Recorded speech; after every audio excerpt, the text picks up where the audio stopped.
ನಮಸ್ಕಾರ. K2 ಕನ್ನಡ ನ್ಯೂಸ್ಗೆ ಸ್ವಾಗತ. ವೀಕ್ಷಿಸಿ ಈ ದಿನದ ಸುದ್ದಿಗಳ ರೌಂಡ್ ಅಪ್. ರಾಜನಗರದ ಮಂತ್ರಾಲಯ ರಸ್ತೆಯಲ್ಲಿ ಜಿಟಿ ಮಳೆ ನಡುವೆ ಅಂಗಡಿ ಬೀಗ ಮುರಿದು ಕಳ್ಳತನ ಮಾಡಿರುವ ಘಟನೆ ನಡೆದಿದೆ. ನಗರದ ಪ್ರವಾಸಿ ಮಂದಿರ ಬಳಿಯ ಆಲ್ ಹೌಸ್ ಕೆಫೆ ಟೀ ಕ್ಯಾಂಡಿಮೇಟ್ಸ್ ಅಂಗಡಿಗೆ ಕನ್ನ ಹಾಕಿದ ಕಳ್ಳ ಅಂಗಡಿಯಲ್ಲಿದ್ದ 70,000 ರೂಪಾಯಿ ಹಣ ಕಳ್ಳತನ ಮಾಡಿದ್ದಾನೆ. 10,000 ರೂಪಾಯಿ ನಾಣ್ಯಗಳು, 60,000 ರೂಪಾಯಿ ನಗದು ಹಣ ಕದ್ದು ಕಳ್ಳ ಪರಾರಾಗಿದ್ದಾನೆ. ರಸ್ತೆಯಲ್ಲಿ ವಾಹನ ಬೈಕ್ಗಳು ಓಡಾಡುತ್ತಿದ್ದರೂ ಯಾವ ಭಯವಿಲ್ಲದೆ ಬೀಗ ಮುರಿದ ಕಳ್ಳ ಮಾಡಿದ್ದಾನೆ. ಮಧ್ಯರಾತ್ರಿ 1 ಗಂಟೆಗೆ ಸುಮಾರಿಗೆ ಕೃತ್ಯ ನಡೆದಿದ್ದು, ನಗರದ ಪಶ್ಚಿಮ ಪೊಲೀಸ್ ಠಾಣಾ ವ್ಯಾಪ್ತಿಯಲ್ಲಿ ಘಟನೆ ನಡೆದಿದೆ.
ಸಮಾಜದಲ್ಲಿ ಯಾವುದೇ ಅಹಿತಕರ ಘಟನೆಗಳು ನಡೆದಲ್ಲಿ ಅದಕ್ಕೆ ಘಟನೆಗೆ ಕಾರಣವಾದ ವ್ಯಕ್ತಿಯ ಮನಸ್ಸು ಹಾಗೂ ಬುದ್ಧಿಶಕ್ತಿ ಮುಖ್ಯವಾಗಿರುತ್ತದೆ. ಮಾನಸಿಕ ಆರೋಗ್ಯ ಕಾಯ್ದೆಯಲ್ಲಿ ಈ ಕುರಿತು ಅನೇಕ ಕಾನೂನು ನಿಯಮಗಳಿದ್ದು ಅವುಗಳನ್ನು ಪೊಲೀಸ್ ಅಧಿಕಾರಿಗಳು ಸಿಬ್ಬಂದಿ ತಿಳಿದುಕೊಳ್ಳಬೇಕೆಂದು ಜಿಲ್ಲಾ ಪೊಲೀಸ್ ಪರಿಶಿಷ್ಟಾಧಿಕಾರಿ ಎಂ ಪುಟ್ಟಮಾದಯ್ಯ ಹೇಳಿದರು.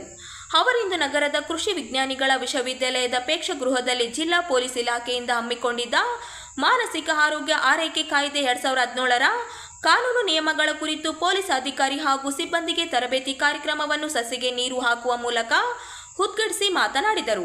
ಆಯಾ ಠಾಣೆಯ ವ್ಯಾಪ್ತಿಯಲ್ಲಿ ಮಾನಸಿಕ ಅಸ್ವಸ್ಥರು ಕಂಡುಬಂದಲ್ಲಿ ಪೊಲೀಸರು ಏನು ಮಾಡಬೇಕು ಎಂಬುದು ಬಹಳ ಮುಖ್ಯವಾಗಿರುತ್ತದೆ.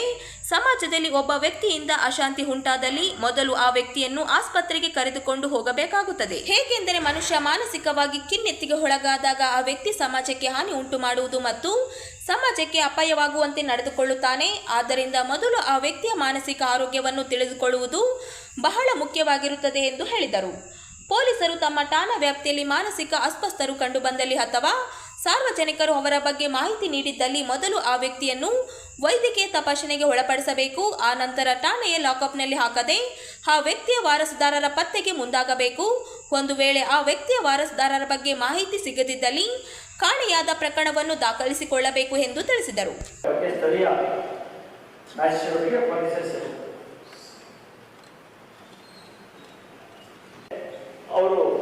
ಅವರು ಕೂಡ ಒಂದಷ್ಟು ಒಳ್ಳೆ ಮಟ್ಟ ಇಟ್ಕೊಂಡಿದ್ದಾರೆ. ಕಾಯಿಲೆಗಳು ಸುಮಾರು ಬಂದಿವೆ ನಮ್ಮ ದೇಶದಲ್ಲಿ.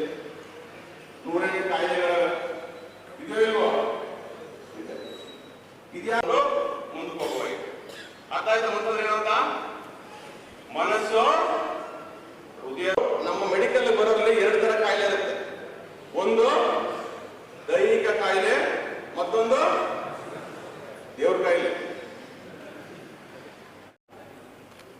ನಮ್ಮೆಲ್ಲ ಪೊಲೀಸ್ ಹಿಡಿದು ಅಪ್ ಟು PSI ಇದನ್ನ ಅಳವಡಿಕೆ ಮಾಡ್ಕೋಬೇಕು ಅಂತ ಸರ್ಕಾರ ಏನು ಮಾಡಬೇಕು ಅನ್ನೋದು ಸವಿವರವಾಗಿ 2017ರಲ್ಲಿ ಮೆಂಟಲ್ ಹೆಲ್ತ್ ಕೇರ್ ಆ್ಯಕ್ಟ್ ಅಂತ ರಾಜ್ಯ ಸರ್ಕಾರದವರು ಅದನ್ನು ಅಂಗೀಕರಿಸಿದ್ದಾರೆ. ಅದರ ಬ್ರೀಫು ಇವತ್ತು ನಿಮಗಿದೆ. ನಮ್ಮ ರೋಲ್ ಏನು, ಆ ಥರ ವ್ಯಕ್ತಿಗಳನ್ನ ನಾವು ಮೀಟ್ ಮಾಡೋಂಥ ಸಂದರ್ಭ ಬಂದರೆ ಮತ್ತು ಸಾರ್ವಜನಿಕರು ಫೋನ್ ಮಾಡ್ಬೋದು ನಮಗೆ, ನೋಡಿ ಇಲ್ಲಿ ತಮ್ಮನ್ನು ತಾವೇ ಕಂಟ್ರೋಲ್ ಮಾಡ್ಕೊಳ್ಳಾರ್ದೆ ಪ್ರಾಬ್ಲಮ್ ಮಾಡ್ತಾ ಇದ್ದಾರೆ ಹಿಂದೆ ನಮ್ಮ ಥರ ಫೋನ್ ಮಾಡೋದು. ಏನೇ ಸಮಸ್ಯೆ ಆದರೂ ಗ್ರಾಮಗಳಲ್ಲಿ, ಸಿಟಿಗಳಲ್ಲಿ, ಸಮಾಜದಲ್ಲಿ ಫಸ್ಟ್ ನಮ್ಗೆ ಫೋನ್ ಮಾಡ್ತಾರೆ. ಅಂತ ಸಂದರ್ಭ ನಾವು ಏನು ಮಾಡಬೇಕು ಅನ್ನೋದು ನಮ್ಗೆ ಗೊತ್ತಿಲ್ಲ ಅಂತಂದರೆ ಕಷ್ಟ ಆಗುತ್ತೆ. ಈಗ ಸುಮಾರು ಬೇರೆ ಬೇರೆ ಪ್ರಕರಣಗಳಲ್ಲಿ ಸಪೋಸ್ ಅಸಾಧ್ಯ ಪ್ರಕರಣಗಳಲ್ಲಿ ನಾವು ಸ್ಟೇಷನ್ ಕರ್ಕೊಂಡು ಹೋಗ್ತೀವಿ. ಸಪೋಸ್ ಏನು ವ್ಯತ್ಯಾಸ ಆದರೆ ಅದರ ದುಷ್ಪರಿಣಾಮ ಕೂಡ ನಮ್ಮ ಮೇಲೆ ಆಗುತ್ತೆ. ನಾವು ಹಲವಾರು ಸಾರಿ ಹೇಳ್ತಾ ಇರ್ತೀವಿ. ಸಪೋಸ್ ಈಗ ಪಬ್ಲಿಕ್ ಪ್ಲೇಸಸ್ಸಲ್ಲಿ ಗಲಾಟೆ ಆಗುತ್ತೆ. ಗಲಾಟೆ ಆದ ತಕ್ಷಣ ಏನು ಮಾಡ್ತಾರೆ, 112ಗೋ ಅಥವಾ ನಮ್ಮ ಕಂಟ್ರೋಲ್ ರೂಮ್ಗೋ ಅಥವಾ ಆಫೀಸರ್ಸ್ ಮೊಬೈಲ್ಗೋ ಫೋನ್ ಮಾಡ್ತಾರೆ. ನಾವೇನು ಮಾಡ್ತೀವಿ, ರಶ್ ಆಗ್ತೀವಿ, ಜಾಗ್ರಸ್ ಆಗ್ತೀವಿ. ರಶ್ ಆದ್ಮೇಲೆ ಏನು ಮಾಡ್ತೀವಿ, ಸ್ಟೇಷನ್ ಕಲ್ಲಿ ಸ್ಟೇಷನ್ ತಗೊಂಡೋಗಿತ್ತು ಅವ್ರು ಪಬ್ಲಿಕ್ ಹೇಳೋದು. ಬಟ್ ನಾವೇ ಮಾಡೋದು ಸಣ್ಣ ಪುಟ್ಟ ಅಸಾಲ ಇದೆ ಕೂಡ ಅವ್ರನ್ನ ಹಾಸ್ಪಿಟ್ಲಿಗೆ ಕರ್ಕೊಂಡು ಹೋಗೋದು. ಈ ಆ್ಯಕ್ಟು ಕೂಡ ಅದನ್ನೇ ಹೇಳ್ತೀವಿ. ಇದರಲ್ಲಿ ಒಂದು 8 ಪಾಯಿಂಟ್ಸ್ ಇದ್ದಾವೆ. ಸುಮ್ಮನೆ ನಿಮ್ಗೆ ಬ್ರಷಪ್ ಮಾಡ್ತೀನಿ. ಮಾನಸಿಕ ಅಸ್ವಸ್ಥತೆ ಹೊಂದಿರುವ ವ್ಯಕ್ತಿಗಳಿಗೆ ಆರೈಕೆ ಮತ್ತು ರಕ್ಷಣೆಯ ಅಗತ್ಯ ಇರುವುದು ಕಂಡು ಬಂದಾಗ ಕಾನೂನು ಜಾರಿ ಸಂಸ್ಥೆಗಳು, ನಮ್ಮ ಇಲಾಖೆ ಹಾಗೂ ಮಾನಸಿಕ ಆರೋಗ್ಯ ಸಂಸ್ಥೆಗಳು ತಮ್ಮ ನಡುವಿನ ತುರ್ತು ಪ್ರಕ್ರಿಯೆ ವ್ಯವಸ್ಥೆಯನ್ನು ಸಮನ್ವಯಗೊಳಿಸಿಕೊಳ್ಳುವುದು, ಅವಶ್ಯಕವಾಗಿರುವ ಮಾನಸಿಕ ಅಸ್ವಸ್ಥತೆಯುಳ್ಳ ವ್ಯಕ್ತಿಗಳನ್ನು ನಿಗಾವಹಿಸಲು ಏಕೀಕೃತ ಮಾರ್ಗಸೂಚಿಯನ್ನು ಒದಗಿಸುವುದು. ಮೊದಲನೇ, ಪೊಲೀಸ್ ಠಾಣೆಯ ಅಧಿಕಾರಿಯು ತನ್ನ ಠಾಣಾ ವ್ಯಾಪ್ತಿಯಲ್ಲಿ ಅಲೆದಾಡುತ್ತಿರುವ ಅಥವಾ ಕಂಡುಬರುವ ಮಾನಸಿಕ ಅಸ್ವಸ್ಥರನ್ನು ಸಂಖ್ಯೆಯುಳ್ಳ ಅಥವಾ ತನ್ನ ಆರೈಕೆ ಮಾಡಿಕೊಳ್ಳಲು ಅಸಮರ್ಥನಾದ ಹಾಗೂ ಸ್ವಯಂ ಅಥವಾ ಇತರರಿಗೆ ಅಪಾಯ ಉಂಟು ಮಾಡುವ ವ್ಯಕ್ತಿಯನ್ನು ಸಂರಕ್ಷಣೆಗೆ ತೆಗೆದುಕೊಳ್ಳುವುದು. ಹೇಳ್ತೀನಿ ಆಮೇಲೆ. ನೀವು ಯಾರು ಅಂತಂದ್ರೆ ರಮೇಶ್, ನಾನು ನಮ್ಮ ಫ್ರೆಂಡ್ ಕೇಳಿದ ಅನಿಲ್, ಡಾಕ್ಟರ್ ಮಂಜು, ಎಲ್ಲರೂ ಹೆಸರಿದೆ. But end of the day ನೀವು ಯಾರು ಅಂತಂದ್ರೆ you are collection of atoms of cell. ಅಣುವಿನಲ್ಲಿ 99% ಎನರ್ಜಿ ಇರುತ್ತೆ, 1% ಮಾತ್ರ ಪಾರ್ಟಿಕಲ್ ಇರುತ್ತೆ. ಅದನ್ನ ಹೇಳಿದ್ರು ನಾವು ನೀವು ಒಂದಾಗೋದು ಆ ಒಂದು ಶಕ್ತಿಯಿಂದ. ನಿಮ್ಮಲ್ಲಿ ಶಕ್ತಿ, ನಾನು ಮಾತಾಡಿದ ಶಕ್ತಿ ಇದೆ, ನೀವು ಕೇಳ್ತಾ ಇದ್ದ ಶಕ್ತಿ ಇದೆ. This is mind. ಶಕ್ತಿ ಎಲ್ಲಿವರೆಗೆ ನಮಗೆ ಇದೆ ಅಂತ ಗೊತ್ತಿರುತ್ತೆ ಅಲ್ಲಿವರೆಗೆ ನಮಗೆ ಮನಸ್ಸಿರುತ್ತೆ. ಬೀಜವಾದಂತೆ ಕರ್ಣಂಗಳ ಚೇಷ್ಟೆಗೆ ಮನವೇ ಬೀಜ ಅಲ್ವೇ?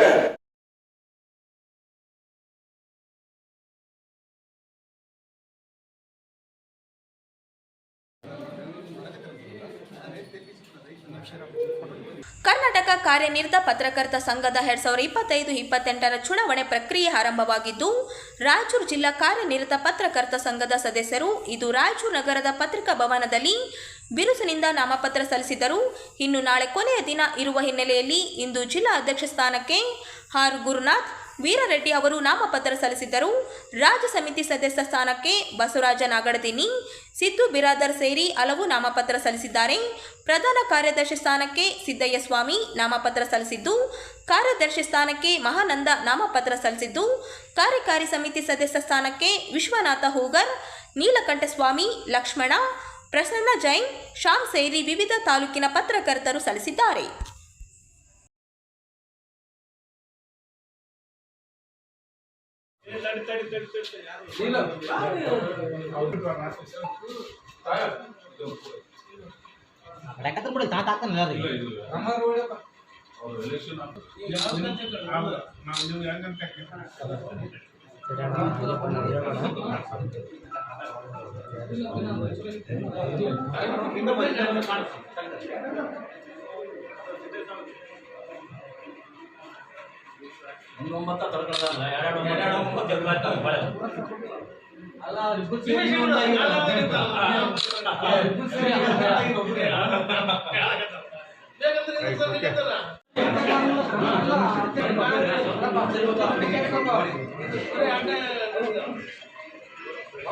ಆಣ ಬಂದೆ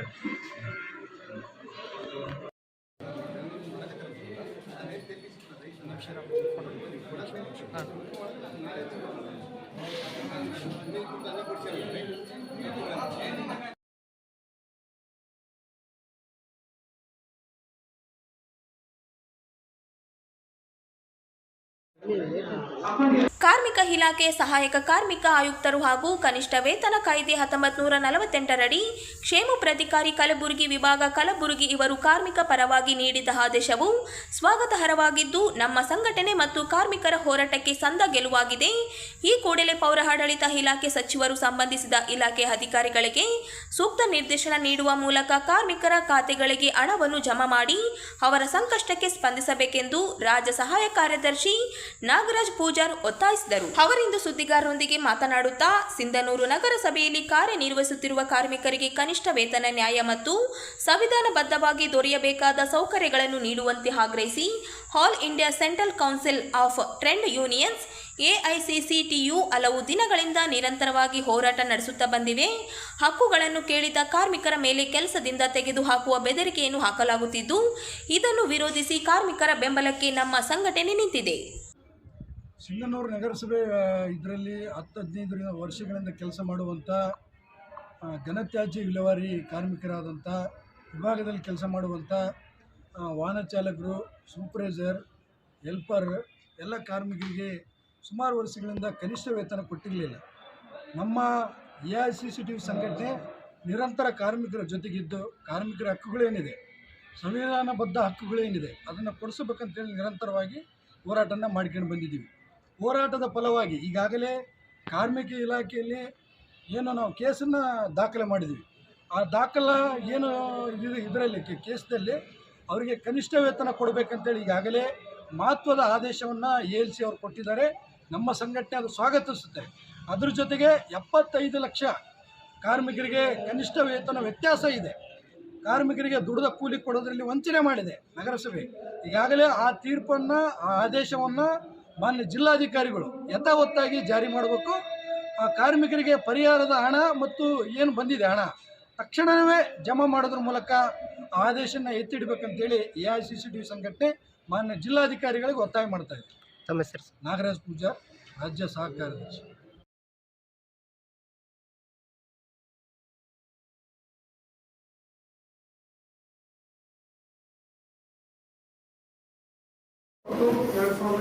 ಗೆಳೆಯರ ಸಾಂಸ್ಕೃತಿಕ ವೇದಿಕೆಯಿಂದ ನಾಳೆ ಸಂಜೆ ನಗರದ ರಂಗಮಂದಿರದಲ್ಲಿ ಸಂಗೀತ ಸಾಂಸ್ಕೃತಿಕ ಕಾರ್ಯಕ್ರಮ ಆಯೋಜಿಸಲಾಗುತ್ತದೆ ಎಂದು ನ್ಯಾಯವಾದಿ ತಿಮ್ಮಯ್ಯ ಅವರು ಹೇಳಿದರು.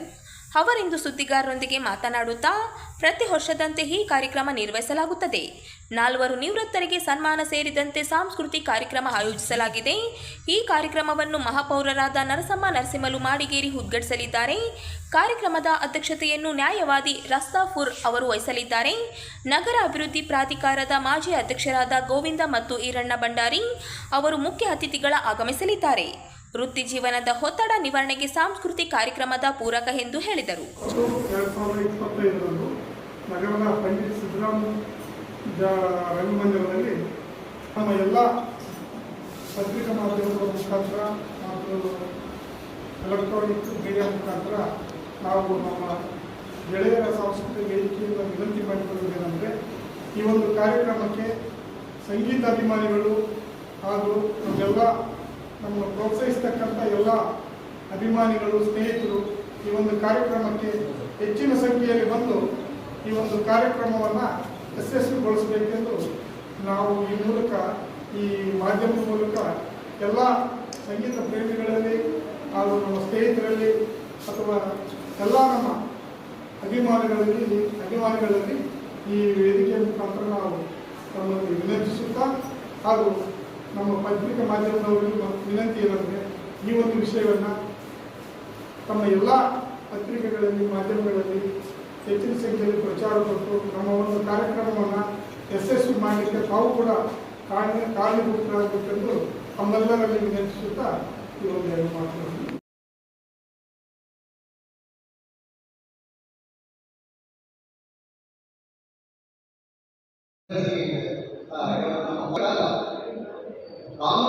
ರಾಯಚೂರು ನಗರದ ಕನ್ನಡ ಭವನದಲ್ಲಿ ಇಂದು ಕರ್ನಾಟಕ ರಾಜ್ಯ ಮಾಹಿತಿ ಹಕ್ಕು ವೇದಿಕೆ ವತಿಯಿಂದ ರಾಯಚೂರು ಜಿಲ್ಲಾ ಘಟಕದ ಪ್ರಥಮ ವರ್ಷದ ವಾರ್ಷಿಕೋತ್ಸವ ಹಾಗೂ ಒಂದು ದಿನದ ಕಾರ್ಯಾಗಾರವನ್ನು ಆಯೋಜಿಸಲಾಗಿತ್ತು. ಕಾರ್ಯಕ್ರಮದ ಮುಖ್ಯ ಅತಿಥಿಗಳಾಗಿ ಮತ್ತು ಕಾರ್ಯಕ್ರಮವನ್ನು ಮಾಹಿತಿ ಹಕ್ಕು ಅಧ್ಯಯನ ಕೇಂದ್ರದ BH ವೀರೇಶ್ ಬೋಳರ್ ಅವರು ಸಸಿಗೆ ನೀರಿರುವ ಮೂಲಕ ಕಾರ್ಯಕ್ರಮವನ್ನು ಉದ್ಘಾಟನೆ ಮಾಡಿದರು. ನೀವೇನೆ ಸಂಸ್ಥಾಪಕ ರಾಜ್ಯ ಕರ್ನಾಟಕ ರಾಜ್ಯ ಮಾಹಿತಿ ಹಕ್ಕು ವೇದಿಕೆಯ ಹೇಮಂತ್ ನಾಗರಾಜ್ ಅವರು ಮುಖ್ಯ ಅತಿಥಿಯಾಗಿ ಉಪಸ್ಥಿತರಿದ್ದರು. ಕಾರ್ಯಕ್ರಮದ ಅಧ್ಯಕ್ಷತೆಯನ್ನ ಕರ್ನಾಟಕ ರಾಜ್ಯ ಮಾಹಿತಿ ಹಕ್ಕು ವೇದಿಕೆಯ ಜಿಲ್ಲಾಧ್ಯಕ್ಷ ಈರಣ್ಣಗೌಡ ಅಫಲದಿನ್ನಿ ಇದ್ದರು. ಕಾರ್ಯಕ್ರಮದಲ್ಲಿ ಹಿರಿಯ ಸಾಹಿತಿಗಳಾದ ವೀರ ಹನುಮಾನ್, ಹಿರಿಯ ವಕೀಲರಾದ GN ವೀರಭದ್ರಪ್ಪ, ರಿಪೋರ್ಟರ್ಸ್ ಗಿಲ್ಡಾ ಅಧ್ಯಕ್ಷರಾದ ವಿಜಯ ಜಟಲಗಲ್ ಕಾರ್ಯಕ್ರಮದಲ್ಲಿ ಉಪಸ್ಥಿತರಿದ್ದರು.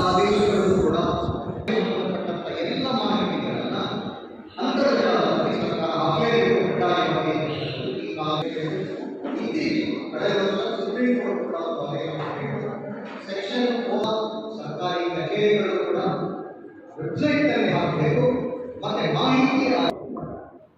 ಆದರೆ ಇದುವರೆಗೂ ಕೂಡ 1% ಪ್ರಗತಿಯನ್ನು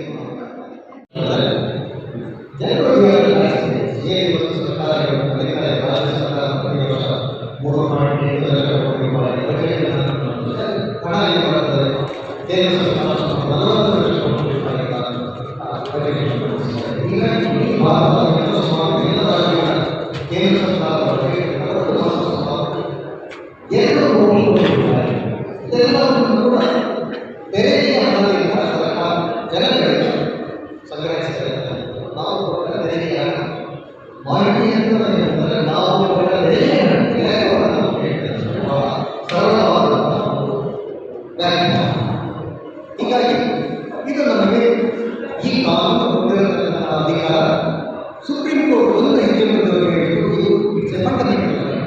ಆರ್ಟಿಕಲ್ 19 ಪ್ರಕಾರ ಮಾಹಿತಿ ಕೇಳತಕ್ಕಂಥದ್ದು ಕೂಡ ಒಂದು ಫಂಡಮೆಂಟಲ್ ರೈಟ್.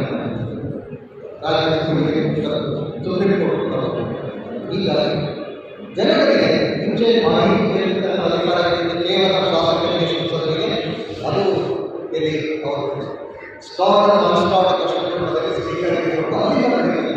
ಆದರೆ ಈ ಮಾಹಿತಿ ಶಾಸಕರು ಮತ್ತು ಸಂಸದರಿಗೆ ಇರತಕ್ಕಂತಹ ಅಧಿಕಾರವನ್ನು ಈ ದೇಶ ನಾಗರಿಕ ಇದಷ್ಟೇ. ಅವರಿಗೆ ಶಾಸಕರಿಗೆ ಮತ್ತು ಸಂಸದರಿಗೆ ಇರತಕ್ಕಂಥದ್ದು ಕೇವಲ ಮಾಹಿತಿ ಕೇಳತಕ್ಕಂಥ.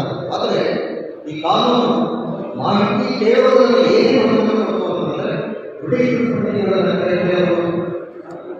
ಕಡತಗಳನ್ನು ತಪಾಸಣೆ ಮಾಡಬಹುದು. ಇನ್ಸ್ಪೆಕ್ಷನ್ ಕಡತಗಳಲ್ಲಿ ಇರತಕ್ಕಂತಹ ಯಾವುದೇ ದಾಖಲೆಗಳನ್ನು ತಿಳಿದುಕೊಳ್ಳುವಂತೆ ಕೇಳಬಹುದು. ಕಾನೂನುಗಳನ್ನು ತಪಾಸಣೆ ಅತ್ಯಂತ ವಿಶಿಷ್ಟವಾದ ಅಧಿಕಾರ ನಾವು ನೋಡಿರಬಹುದು. ಇವತ್ತು ಶಾಸಕರು ಸಂಸದರು ಬಂದು ಪ್ರತಿನಿಧಿಗಳು ಈ ಇದನ್ನು ಮಾಡ್ತಾರೆ.